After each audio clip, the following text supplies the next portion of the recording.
Good morning students अज असी करांगे objectives of the accounting. So किहड़े मेन ऑब्जेक्टिव्स ने अकाउंटिंग दे। सब तो पहला है to keep the systematic records.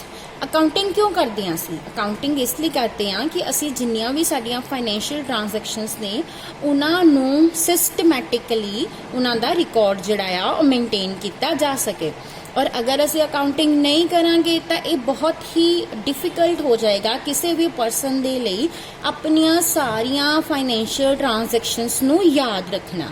So accounting दा मेजर ऑब्जेक्टिव की हैगा कि जो भी ट्रांजैक्शंस ने उन्हां दा प्रॉपरली सिस्टमैटिकली रिकॉर्ड जिहड़ा आ ओह मेनटेन किया जा सके। सैकेंड है to protect the business properties. Accounting जो है वो किसी भी बिजनेस दियां प्रॉपर्टीज नूं प्रोटैक्ट करदी आ। कादे तो प्रोटैक्ट करदी आ? किसी भी तरह के कोई जिहड़े गलत यूजेस ने, अनवारंटेड यूजेस ने, अनजस्टिफाइड यूजेस ने, उन्हां तो प्रोटैक्ट करदी आ। सो ये पॉसीबल आ अकाउंटिंग दे पार्ट ते कि अगर अकाउंटिंग प्रॉपरली की जाएगी तो ही मैनेजर जो आ वो प्रोपराइटर नूं प्रॉपर और फुल इन्फॉर्मेशन जिहड़ी आ प्रोवाइड कर सकदा आ। कादे बारे इन्फॉर्मेशन प्रोवाइड कर सकदा आ? सब तो पहला आ कि प्रोपराइटर दे किन्ने फंड्स बिजनेस दे विच इन्वेस्टेड ने। सैकेंड, बिजनेस ने दूसरियां नूं किन्ना पे करना आ। थर्ड, बिजनेस ने दूसरियां दे कोलों किन्ना रिकवर करना आ। एंड फोर्थ, बिजनेस दे जो एसेट्स ने उन्हां चों किन्ने फिक्सड ने, किन्ना कैश इन हैंड आ, किन्ना कैश एट बैंक आ, रॉ मटीरियल का स्टॉक किन्ना आ, वर्क इन प्रोग्रेस का स्टॉक किन्ना आ, फिनिश्ड गुड्स का स्टॉक किन्ना आ। सो ये सारी इन्फॉर्मेशन जो मैनेजर आ वो अकाउंटिंग की हेल्प नाल ही ओनर नूं प्रोवाइड कर सकदा आ। थर्ड ऑब्जेक्टिव की आ to ascertain the operational profit और लॉस। अकाउंटिंग जो है वो सानू हेल्प करदी आ कि जो तुसी बिजनेस कर रहे हो, जो पूरा साल तुसी बिजनेस किया, उस बिजनेस नूं करन दे नाल किन्ना प्रॉफिट अर्न होया या फिर किन्ना लॉस सफर किया। अगर लॉस होया तो किन्ना होया। सो ओनू फाइंड करन च भी अकाउंटिंग हेल्प करदी आ। सो अकाउंटिंग दी हेल्प दे नाल जो भी पर्टिकुलर टाइम पीरियड आ, एक साल आ, उहदे जिन्नियां भी रेवेन्यूज़ ने, इनकम्स ने और जिन्ने भी खर्चे ने, एक्सपेंसिस ने, उन्हां दा प्रॉपरली रिकॉर्ड मेनटेन किया जाता है। और एट द एंड जदों साल खत्म हो जाता है फिर असी प्रॉफिट एंड लॉस अकाउंट बनाते हैं जिहदे विच एक इनकम्स शो कीतियां जांदियां आ, एक्सपेंसिस शो किए जाते हैं।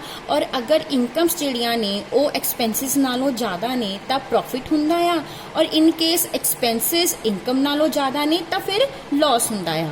So profit and loss account जिहड़ा आ वो हेल्प करदा आ मैनेजमेंट नूं, इन्वेस्टर्स नूं, क्रेडिटर्स नूं ये पता करन दे विच कि उन्हां जो वो बिजनेस चला रहे ने कि वो बिजनेस उन्हां नूं प्रॉफिट दे रहा आ या नहीं दे रहा।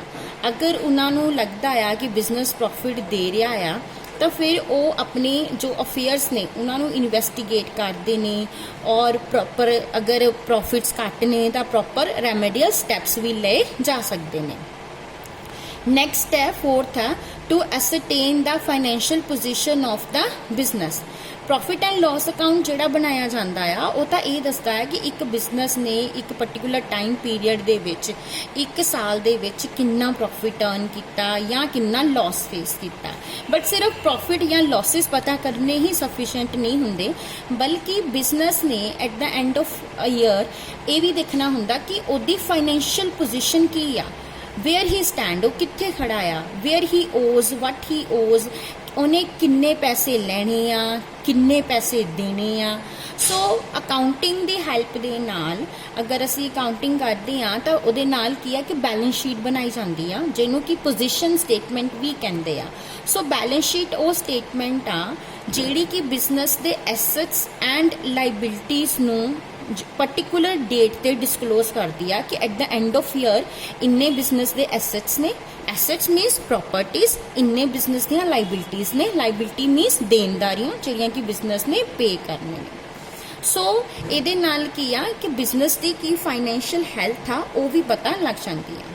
फिफ्थ की आ to facilitate the rational decision making. Accounting जो है ਉਹਦੇ ਵਿੱਚ ਕੀ ਆ ਕਿ ਕੋਈ ਵੀ ਅਕਾਊਂਟਿੰਗ ਦੇ ਜਿਹੜੇ ਯੂਜ਼ਰਸ ਨੇ ਉਹ ਅਕਾਊਂਟਿੰਗ ਦੀ ਹੈਲਪ ਦੇ ਨਾਲ ਰੈਸ਼ਨਲ ਡਿਸੀਜਨ ਜਿਹੜਾ ਆ ਉਹ ਲੈ ਸਕਦੇ ਨੇ। ਸੋ ਅਕਾਊਂਟਿੰਗ ਦੀ ਹੈਲਪ ਦੇ ਨਾਲ ਉਹ ਡਿਸਾਈਡ ਕਰਨਗੇ ਕਿ ਉਹਨਾਂ ਨੇ ਉਸ ਪਾਰਟਿਕੂਲਰ ਬਿਜ਼ਨਸ ਦੇ ਵਿੱਚ ਫਰਦਰ ਇਨਵੈਸਟ ਕਰਨਾ ਆ ਜਾਂ ਫਿਰ ਨਹੀਂ ਕਰਨਾ। ਸੋ ਅਕਾਊਂਟਿੰਗ ਕੀ ਆ ਕਿ ਅਕਾਊਂਟਿੰਗ ਦੇ ਵਿੱਚ ਇਨਫੋਰਮੇਸ਼ਨ ਨੂੰ ਕਲੈਕਟ ਕੀਤਾ ਜਾਂਦਾ ਆ, ਐਨਾਲਾਈਜ਼ ਕੀਤਾ ਜਾਂਦਾ ਆ ਤੇ ਯੂਜ਼ਰਸ ਨੂੰ ਉਹਦੀ ਕਮਿਊਨੀਕੇਸ਼ਨ ਕੀਤੀ ਜਾਂਦੀ ਆ ਤਾਂ ਕਿ ਉਹ ਰੈਸ਼ਨਲ ਜਿਹੜਾ ਹੈ ਡਿਸੀਜਨ ਲੈ ਸਕਣ। ਸੋ ਇਹ ਸਾਰੇ ਅਕਾਊਂਟਿੰਗ ਦੇ ਆਬਜੈਕਟਿਵਸ ਨੇ। ਨੈਕਸਟ ਨੇ ਅਕਾਊਂਟਿੰਗ ਦੀਆਂ ਐਡਵਾਂਟੇजेस ਕਿ ਅਕਾਊਂਟਿੰਗ ਦੇ ਕਿਹੜੀਆਂ ਐਡਵਾਂਟੇजेस ਨੇ, ਮਤਲਬ ਇਹਨਾਂ ਦੇ ਕੀ ਫਾਇਦੇ ਨੇ।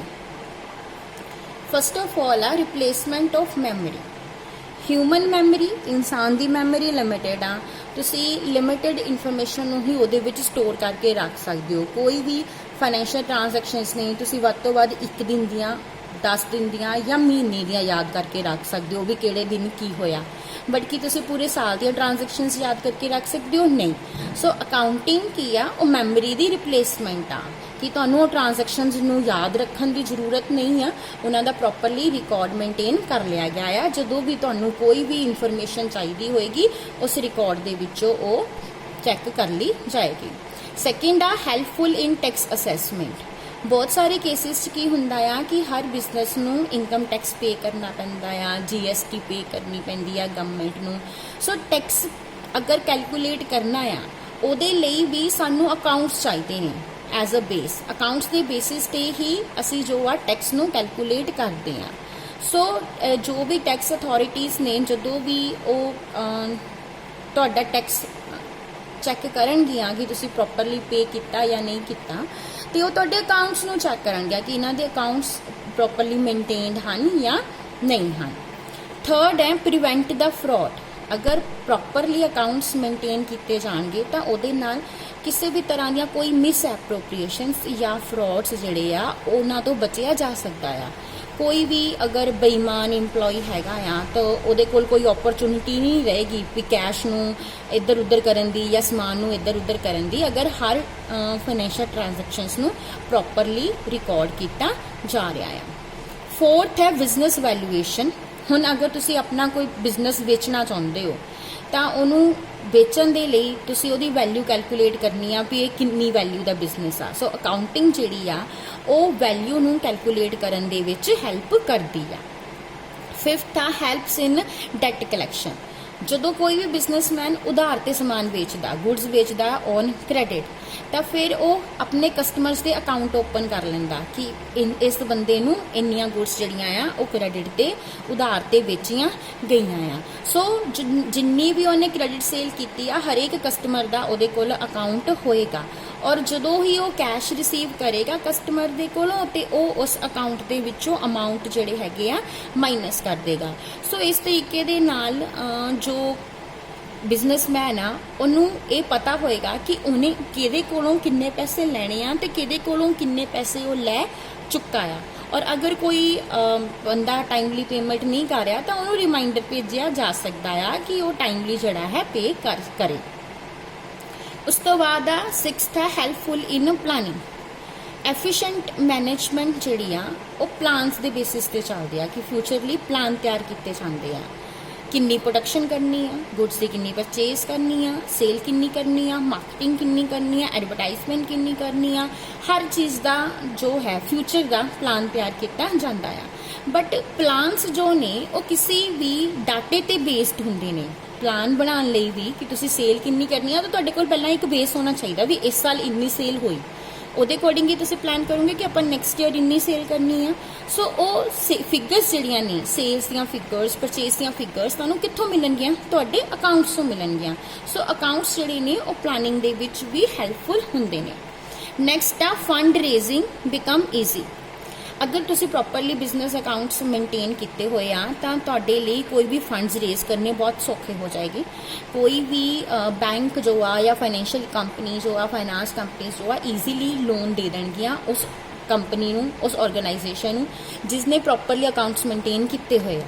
ਔਰ ਜਿਹਨੇ ਨਹੀਂ ਮੇਨਟੇਨ ਕੀਤੇ ਹੋਏ ਉਹਦੇ ਲਈ ਲੋਨ ਲੈਣਾ ਜਿਹੜਾ ਆ ਬਹੁਤ ਹੀ ਡਿਫਿਕਲਟ ਹੋ ਜਾਏਗਾ। ਨੈਕਸਟ ਆ ਐਵੀਡੈਂਸ ਇਨ ਦਾ ਕੋਰਟ। ਹੁਣ ਅਗਰ ਤੁਸੀਂ ਪ੍ਰੋਪਰ ਅਕਾਊਂਟਸ ਮੇਨਟੇਨ ਕੀਤੇ ਹੋਏ ਆ ਸੋ ਤੁਸੀਂ ਉਹਨਾਂ ਅਕਾਊਂਟਸ ਨੂੰ as a evidence, as a proof court ਵਿੱਚ ਵੀ ਸ਼ੋ ਕਰ ਸਕਦੇ ਹੋ ਤੇ ਉਹਨਾਂ ਦੇ ਬੇਸਿਸ ਤੇ ਹੀ ਜੋ ਹੈ ਤੁਹਾਡੇ ਕੇਸ ਦੀ ਜੋ ਡਿਸੀਜਨ ਉਹ ਹੋਏਗਾ। ਤੁਸੀਂ ਕਿਸੇ ਦੇ ਕੋਲੋਂ ਕੋਈ ਪੈਸੇ ਲੈਣੇ ਆ, ਉਧਾਰ ਤੇ ਸਮਾਨ ਵੇਚਿਆ ਆ, ਅਗਰ ਤੁਸੀਂ ਪ੍ਰੋਪਰਲੀ ਰਿਕਾਰਡ ਮੇਨਟੇਨ ਕੀਤਾ ਹੋਊਗਾ, ਨਾਲ ਉਹਦੇ ਮੀਮੋਜ਼ ਲੱਗੇ ਹੋਣਗੇ, ਵਾਊਚਰਸ ਲੱਗੇ ਹੋਣਗੇ, ਤਾਂ ਤੁਸੀਂ ਉਹ ਕੋਰਟ ਵਿੱਚ ਐਜ਼ ਅ ਪ੍ਰੂਫ ਸ਼ੋ ਕਰ ਸਕਦੇ ਹੋ ਕਿ ਮੈਂ ਇਸ ਬੰਦੇ ਕੋਲੋਂ ਇੰਨੇ ਪੈਸੇ ਲੈਣੇ ਆ। ਉਸ ਤੋਂ ਬਾਅਦ ਦਾ ਕੰਪੈਰੀਜ਼ਨ। ਅਗਰ ਤੁਸੀਂ ਆਪਣੇ ਰਿਜ਼ਲਟ ਨੂੰ ਕੰਪੇਅਰ ਕਰਨਾ ਚਾਹੁੰਦੇ ਹੋ ਕਿਸੇ ਹੋਰ ਬਿਜ਼ਨਸ ਦੇ ਨਾਲ, ਤਾਂ ਉਹਦੇ ਲਈ ਵੀ ਤੁਹਾਡੇ ਪ੍ਰੋਪਰ ਅਕਾਊਂਟਸ ਹੋਣੇ ਚਾਹੀਦੇ ਆ, ਤਾਂ ਹੀ ਤੁਸੀਂ ਆਪਣਾ ਬਿਜ਼ਨਸ ਦੇ ਰਿਜ਼ਲਟਸ, ਆਪਣੇ ਪ੍ਰੋਫਿਟਸ ਨੂੰ ਕਿਸੇ ਹੋਰ ਦੇ ਪ੍ਰੋਫਿਟਸ ਦੇ ਨਾਲ ਕੰਪੇਅਰ ਕਰ ਸਕਦੇ ਹੋ। ਈਵਨ ਤੁਸੀਂ ਆਪਣੇ ਪ੍ਰੋਫਿਟਸ ਨੂੰ ਆਪਣੇ ਪਿਛਲੇ ਸਾਲ ਦੇ ਪ੍ਰੋਫਿਟਸ ਨਾਲ ਵੀ ਕੰਪੇਅਰ ਕਰ ਸਕਦੇ ਹੋ ਅਗਰ ਤੁਸੀਂ ਪ੍ਰੋਪਰ ਅਕਾਊਂਟਸ ਮੇਨਟੇਨ ਕੀਤੇ ਹੋਏ ਆ। ਉਸ ਤੋਂ ਬਾਅਦ 10th ਹੈ ਐਸਰਟੇਨਮੈਂਟ ਆਫ ਪ੍ਰੋਫਿਟ ਔਰ ਅ ਲਾਸ। ਸੋ ਇਹ ਮੈਂ ਤੁਹਾਨੂੰ ਆਲਰੇਡੀ ਦੱਸ ਚੁੱਕੀ ਹਾਂ ਕਿ with the help of accounting ਕੋਈ ਵੀ ਬਿਜ਼ਨਸ ਆਪਣੇ ਪ੍ਰੋਫਿਟਸ ਐਂਡ ਲਾਸਿਸ ਨੂੰ ਈਜ਼ੀਲੀ ਕੈਲਕੂਲੇਟ ਕਰ ਸਕਦਾ ਹੈ। ਨੈਕਸਟ ਹੈ ascertainment of financial position of the business. ਇਹ ਵੀ ਆਲਰੇਡੀ ਦੱਸ ਚੁੱਕੀ ਹਾਂ ਕਿ at the end of year ਤੁਹਾਡੇ ਕਿੰਨੇ ਐਸੈਟਸ ਨੇ, ਕਿੰਨੀਆਂ ਲਾਇਬਿਲਿਟੀਜ਼ ਨੇ, ਇਹ ਵੀ ਤੁਸੀਂ ਕੈਲਕੂਲੇਟ ਕਰ ਸਕਦੇ ਹੋ ਅਗਰ ਤੁਸੀਂ ਪ੍ਰੋਪਰਲੀ ਅਕਾਊਂਟਸ ਮੇਨਟੇਨ ਕੀਤੇ ਹੋਏ ਨੇ। ਲਾਸਟ ਐਡਵਾਂਟੇਜ ਆ helpful at the time of insolvency. ਕਿਸੇ ਵੀ ਪਰਸਨ ਨੂੰ ਇਨਸੋਲਵੈਂਟ ਕਦੋਂ ਕਿਹਾ ਜਾਂਦਾ? ਜਦੋਂ ਉਹਦੇ ਐਸੈਟਸ ਇੰਨੇ ਘੱਟ ਹੁੰਦੇ ਆ, ਇਨਸਫੀਸ਼ੀਐਂਟ ਹੁੰਦੇ ਆ ਕਿ ਉਹਦੀਆਂ ਲਾਇਬਿਲਿਟੀਜ਼ ਨੂੰ ਪੇ ਨਾ ਕਰ ਸਕਣ।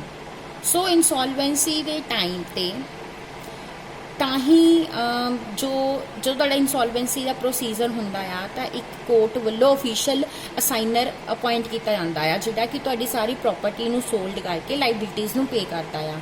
ਸੋ ਉਸ ਅਫੀਸ਼ੀਅਲ ਅਸਾਈਨਰ ਨੂੰ ਵੀ ਪ੍ਰੋਪਰ ਇਨਫੋਰਮੇਸ਼ਨ ਪ੍ਰੋਵਾਈਡ ਕਰਨੀ ਪੈਂਦੀ ਆ ਆਪਣੇ ਐਸੈਟਸ ਐਂਡ ਲਾਇਬਿਲਿਟੀਜ਼ ਦੇ ਬਾਰੇ ਵਿੱਚ।